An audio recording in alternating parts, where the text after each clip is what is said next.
আসসালামু আলাইকুম। আমাদের চারপাশেই রয়েছে অসংখ্য ফেরেশতা, যাদের কাজ হল আল্লাহর আদেশ পালন করা। এই ফেরেশতারা সবসময় আমাদের আমলগুলো পর্যবেক্ষণ করেন এবং কিছু বিশেষ কাজের জন্য তারা আল্লাহর কাছে আমাদের জন্য দোয়া করেন। এই দোয়াগুলো আমাদের জীবনকে বরকতময় করে তোলে এবং আমাদের গুনাহগুলো মাফ করে দেয়। আজ আমরা এমন কিছু কাজ নিয়ে আলোচনা করব যা করলে ফেরেশতারা সবসময় আমাদের জন্য দোয়া করেন।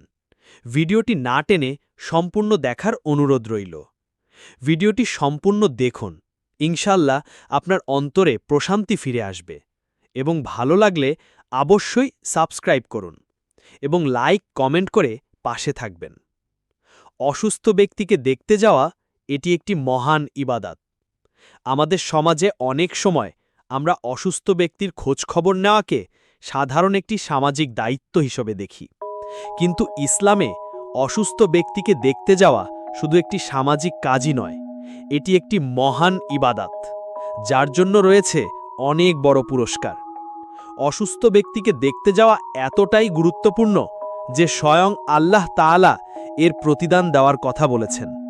হাদিসে কুদসিতে এসেছে, আল্লাহ তাআলা কায়ামতের দিন বলবেন, হে আদম সন্তান, আমি অসুস্থ ছিলাম আর তুমি আমাকে দেখতে যাওনি।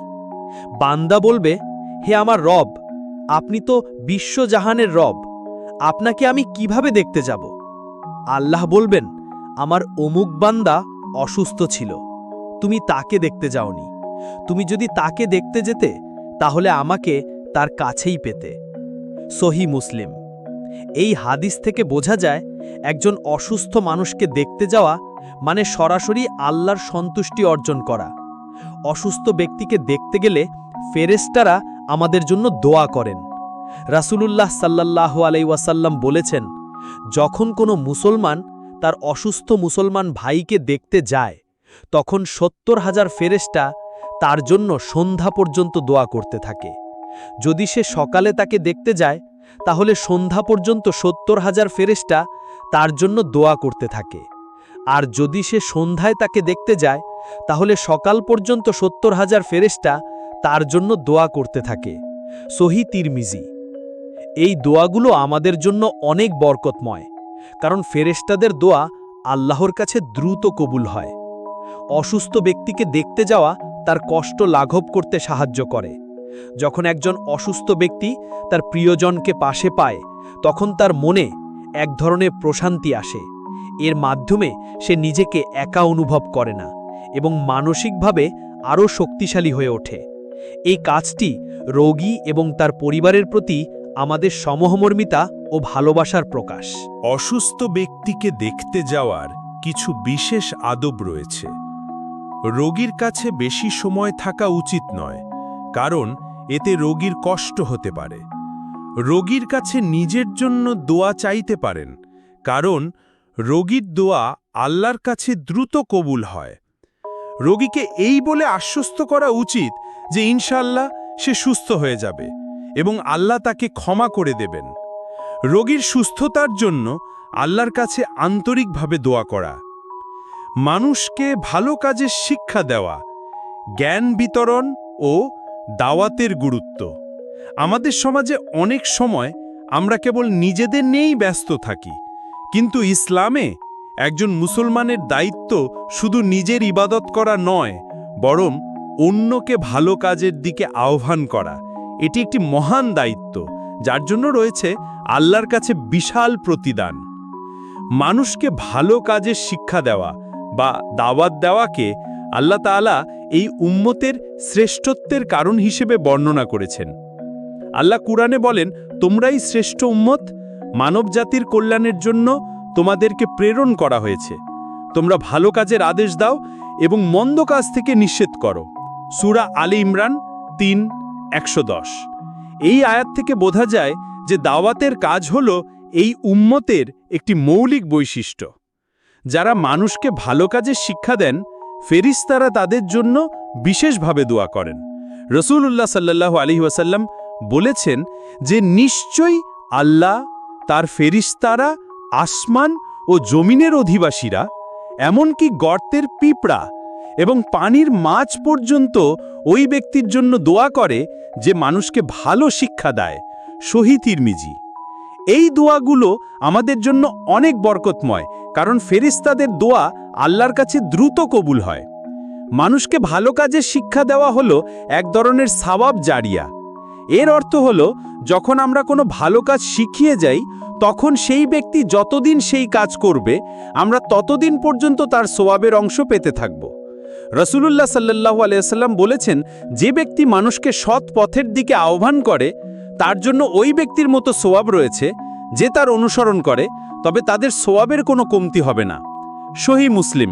দাওয়াত দেওয়ার ক্ষেত্রে কিছু আদব মেনে চলা জরুরি, যাতে মানুষ আমাদের কথায় প্রভাবিত হয়। জ্ঞান ও প্রজ্ঞা। মানুষকে কোনো কিছু শেখানোর আগে আমাদের নিজেদের সেই বিষয়ে সঠিক জ্ঞান থাকা উচিত। নরম কথা বলা। মানুষকে কঠোরভাবে কিছু বলা উচিত নয়, বরং নরম ও সুন্দর ভাষায় কথা বললে মানুষ বেশি আকৃষ্ট হয়। আল্লাহ তাআলা মূসা আলাইহিসসালাম ও হারুন আলাইহিসসালামকে ফিরআউনের কাছে পাঠানোর সময় বলেন, তোমরা তার সাথে নরম কথা বলবে, হয়তো সে উপদেশ গ্রহণ করবে। সূরা তাহা 20:44। আগে নিজেদের জীবনে সেই ভালো কাজগুলো বাস্তবায়ন করা উচিত যা আমরা অন্যদের শেখাতে চাই। জামাতে নামাজ আদায় করা আল্লাহর নৈকট্য লাভের শ্রেষ্ঠ উপায়। ইসলামের 5টি স্তম্ভের মধ্যে নামাজ হলো সবচেয়ে গুরুত্বপূর্ণ ইবাদত, আর এই নামাজকে আল্লাহ তাআলা জামাতে আদায় করার জন্য বিশেষভাবে নির্দেশ দিয়েছেন। জামাতে নামাজ আদায় করা শুধু একটি সম্মিলিত কাজ নয়, এটি আল্লাহর কাছে আমাদের ভালোবাসা ও অনুগত্য প্রকাশের একটি শক্তিশালী মাধ্যম। জামাতে নামাজ আদায়ের ফজিলত এতটাই বেশি যে রাসূলুল্লাহ সাল্লাল্লাহু আলাইহি ওয়াসাল্লাম এটিকে একাকী নামাজ আদায়ের চেয়ে অনেক বেশি উত্তম বলেছেন। রাসূল সাল্লাল্লাহু আলাইহি ওয়াসাল্লাম বলেছেন, জামাতের সাথে নামাজ আদায় করা একাকী নামাজ আদায়ের চেয়ে 27 গুণ বেশি মর্যাদা রাখে। সহিহ বুখারী ও মুসলিম। এই হাদিস থেকে আমরা বুঝতে পারি, জামাতে নামাজ আদায় করলে আমাদের সওয়াব বহুগুণে বৃদ্ধি পায়। এটি আল্লাহর কাছে আমাদের গুরুত্ব ও অনুগত্যের প্রকাশ। যারা জামাতে নামাজ আদায় করেন, ফেরেশতারা তাদের জন্য বিশেষভাবে দোয়া করেন। রাসূল সাল্লাল্লাহু আলাইহি ওয়াসাল্লাম বলেছেন, যখন তোমাদের কেউ তার নামাজের স্থানে বসে থাকে এবং নামাজের অপেক্ষা করে, তখন ফেরেশতারা তার জন্য দোয়া করতে থাকে। ফেরেশতারা তখন বলেন, হে আল্লাহ, তাকে ক্ষমা করে দিন। হে আল্লাহ, তার প্রতি দয়া করুন। সহিহ মুসলিম। এই দোয়াগুলো আমাদের জন্য অনেক বরকতময়, কারণ ফেরেশতাদের দোয়া আল্লাহর কাছে দ্রুত কবুল হয়। জামাতে নামাজ আদায় করা মুসলিম উম্মার ঐক্য ও ভ্রাতৃত্বের প্রতীক। যখন একজন রাজা থেকে শুরু করে একজন সাধারণ মানুষ পর্যন্ত সবাই একই কাতারে কাঁধে কাঁধ মিলিয়ে দাঁড়ায়, তখন সামাজিক বৈষম্য দূর হয় এবং একতার অনুভূতি জন্মায়। এটি আমাদের মনে করিয়ে দেয় যে আল্লাহর কাছে আমরা সবাই সমান, কেবল তাকওয়া বা আল্লাহ ভীতি আমাদের মধ্যে পার্থক্য সৃষ্টি করে। জামাতে নামাজ আদায় করা এতটাই গুরুত্বপূর্ণ যে রাসূলুল্লাহ সাল্লাল্লাহু আলাইহি ওয়াসাল্লাম এটি ছেড়ে দেওয়াকে মুনাফিকের লক্ষণ বলেছেন। তিনি বলেছেন, আমাদের ও তাদের মধ্যে চুক্তি হলো নামাজ, যে ব্যক্তি তা ছেড়ে দেবে সে কুফরি করল। সহিহ তিরমিজি। এই হাদিস থেকে আমরা বুঝতে পারি জামাত ছেড়ে দেওয়া কতটা গুরুতর অপরাধ। জামাতের সাথে নামাজ আদায় করলে গুনাহ মাফ হয়। প্রতিবার মসজিদে আসা যাওয়ার প্রতিটি কদমের জন্য সওয়াব লেখা হয়। জামাতে নামাজ আদায় করলে অন্যদের দেখে নেক আমলের প্রতি উৎসাহ বাড়ে। ঘুম থেকে উঠে অজু করে নামাজের জন্য অপেক্ষা করা আল্লাহর নৈকট্য লাভের বিশেষ মুহূর্ত। আমাদের জীবনের প্রতিটি মুহূর্ত আল্লাহর ইবাদতে কাটানো সম্ভব যদি আমরা তার নিয়মগুলো মেনে চলি। বিশেষ করে ফজরের নামাজের সময় ঘুম থেকে উঠে অজু করে নামাজের জন্য অপেক্ষা করা একটি অসাধারণ আমল, যার জন্য রয়েছে বিশাল প্রতিদান। এটি শুধু একটি সাধারণ অপেক্ষাই নয়, বরং আল্লাহর কাছে আমাদের আন্তরিকতা ও ভালোবাসার এক গভীর প্রমাণ। ফজরের নামাজের জন্য ঘুম থেকে ওঠা, অজু করা এবং নামাজের জন্য অপেক্ষা করা একটি ইবাদতের ধারাবাহিক প্রক্রিয়া। যখন আমরা আরামের ঘুম ছেড়ে দিয়ে আল্লাহর ডাকে সাড়া দিই, তখন আল্লাহ তাআলা আমাদের প্রতি সন্তুষ্ট হন। এই আমলটি আমাদের ঈমানকে আরও মজবুত করে এবং আমাদের মনে আল্লাহর প্রতি ভালোবাসা সৃষ্টি করে। এটি প্রমাণ করে যে দুনিয়ার আরামের চেয়ে আল্লাহর সন্তুষ্টি আমাদের কাছে বেশি গুরুত্বপূর্ণ। যারা ফজরের নামাজের জন্য অপেক্ষা করেন, ফেরেশতারা তাদের জন্য বিশেষভাবে দোয়া করেন। রাসূলুল্লাহ সাল্লাল্লাহু আলাইহি ওয়াসাল্লাম বলেছেন, যখন কোনো বান্দা অজু করে এবং মসজিদে গিয়ে নামাজের অপেক্ষা করে, তখন ফেরেশতারা তার জন্য দোয়া করতে থাকে। ফেরেশতারা তখন বলেন, হে আল্লাহ, তাকে ক্ষমা করে দিন। হে আল্লাহ, তার প্রতি দয়া করুন। সহিহ বুখারী। এই হাদিস থেকে বোঝা যায় ফেরেশতাদের এই দোয়াগুলো আমাদের জন্য কতটা মূল্যবান, কারণ তাদের দোয়া আল্লাহর কাছে দ্রুত কবুল হয়। যারা নামাজের জন্য হেঁটে মসজিদে যান, তাদের প্রতিটি কদমে সাওয়াব লেখা হয়। রাসূলুল্লাহ সাল্লাল্লাহু আলাইহি ওয়াসাল্লাম বলেছেন, যখন তোমাদের কেউ অজু করে এবং নামাজের ইচ্ছা নিয়ে মসজিদে যায়, তখন তার প্রতিটি কদমের জন্য একটি করে সাওয়াব লেখা হয় এবং একটি করে গুনাহ মাফ হয়। সহিহ বুখারী ও মুসলিম। এই হাদিস থেকে বোঝা যায় ফজরের নামাজের জন্য মসজিদে যাওয়া কতটা বরকতময়। নামাজের জন্য অপেক্ষা করা আমাদের গুনাহ মাফ করে এবং আল্লাহর কাছে আমাদের মর্যাদা বৃদ্ধি করে। রাসূলুল্লাহ সাল্লাল্লাহু আলাইহি ওয়াসাল্লাম বলেছেন, আমি কি তোমাদের এমন কিছু কাজের কথা বলবো না, যার দ্বারা আল্লাহ গুনাহগুলো মাফ করে দেন এবং মর্যাদা বৃদ্ধি করেন? সাহাবারা বললেন, হ্যাঁ ইয়া রাসূলুল্লাহ। তিনি বললেন, কষ্টের সময় পরিপূর্ণভাবে অজু করা, মসজিদের দিকে বেশি কদম হেঁটে যাওয়া এবং এক নামাজের পর আরেক নামাজের জন্য অপেক্ষা করা। সহিহ মুসলিম। শাহরি খাওয়া এক বরকতময় ইবাদত। শাহরি খাওয়া একটি বরকতময় কাজ। রাসূলুল্লাহ সাল্লাল্লাহু আলাইহি ওয়াসাল্লাম বলেছেন, শাহরি খাওয়া বরকতময়। তোমরা শাহরি খেও, কারণ শাহরি গ্রহণকারীদের জন্য আল্লাহ ও তার ফেরেশতারা দোয়া করেন। সহিহ ইবনে হিব্বান। অন্য হাদিসে রাসূলুল্লাহ সাল্লাল্লাহু আলাইহি ওয়াসাল্লাম বলেন, আমাদের রোজা এবং আহলে কিতাবদের রোজার মধ্যে পার্থক্য হল শাহরি খাওয়া। সহিহ মুসলিম। এটি থেকে বোঝা যায় যে শাহরি খাওয়া শুধুমাত্র একটি শারীরিক প্রয়োজন নয়, বরং এটি একটি ইবাদত যা আমাদের রোজাগুলোকে আরও পরিপূর্ণ করে তোলে। শাহরির মধ্যে আল্লাহ তাআলা এক বিশেষ বরকত রেখেছেন। এই বরকত শারীরিক এবং আত্মিক উভয় ক্ষেত্রেই প্রযোজ্য।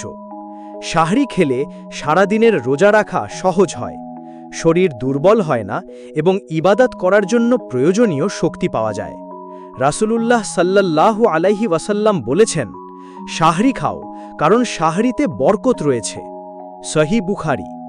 এই বরকত শুধু খাবারেই সীমাবদ্ধ নয়, বরং এর মাধ্যমে আমাদের আমলগুলোতেও এক বিশেষ নূর ও প্রশান্তি আসে। শাহরি খাওয়ার সবচেয়ে বড় ফজিলত হল এর মাধ্যমে আমরা ফেরেশতাদের দোয়া লাভ করি। আল্লাহ এবং তার ফেরেশতারা যারা শাহরি খায় তাদের জন্য দোয়া করেন। এই দোয়াগুলো আমাদের জন্য আল্লাহর পক্ষ থেকে এক বিশেষ রহমত। এটি আমাদের গুনাহ মাফ করে এবং আমাদের জীবনকে বরকতময় করে তোলে। শাহরি খাওয়ার সর্বোত্তম সময় হল ফজরের নামাজের ঠিক আগ মুহূর্তে। রাসূলুল্লাহ সাল্লাল্লাহু আলাইহি ওয়াসাল্লাম শাহরির সময়কে শেষ পর্যন্ত বিলম্বিত করার জন্য উৎসাহিত করেছেন। শাহরি খাওয়ার পর ফজরের নামাজ আদায় করলে ইবাদতের এক বিশেষ ধারাবাহিকতা বজায় থাকে এবং এটি আমাদের মনে এক গভীর আত্মিক প্রশান্তি নিয়ে আসে। এই কাজগুলো আমাদের জীবনে সহজ মনে হতে পারে, কিন্তু এর প্রতিদান অনেক বড়। আসুন আমরা এই কাজগুলো করার চেষ্টা করি, যাতে ফেরেশতারা সব সময় আমাদের জন্য দোয়া করতে পারেন। আল্লাহ আমাদের সবাইকে এই তৌফিক দান করুন। আমিন।